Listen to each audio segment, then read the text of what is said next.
Hola chicos, hoy les traigo el gadget que está revolucionando el mercado en 2024, el Keychron K10 Pro, un teclado mecánico personalizable que está haciendo furor en Amazon.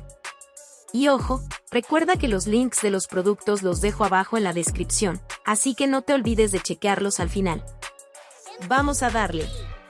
Este teclado está diseñado para ofrecer lo mejor de ambos mundos, funcionalidad profesional y un diseño gamer. Comenzamos con su construcción premium, que incluye una carcasa de aluminio reforzada y switches mecánicos intercambiables. Puedes elegir entre switches táctiles, lineales o clicky, según tus preferencias. Es como si diseñaras tu propia experiencia al escribir o jugar.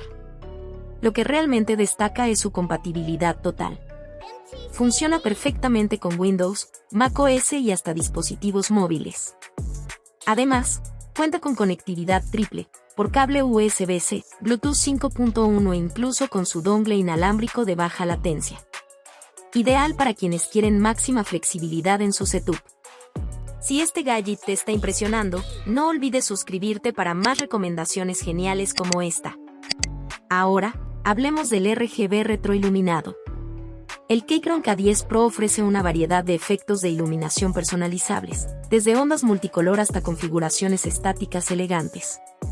Perfecto para darle vida a tu escritorio, especialmente en sesiones nocturnas de gaming o trabajo.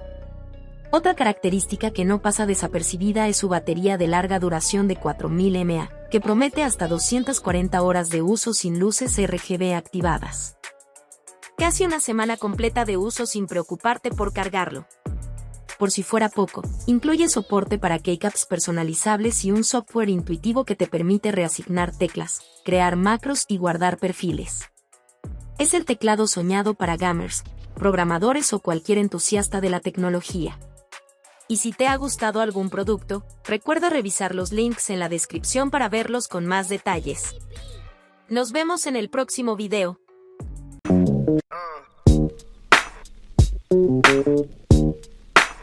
Thank you.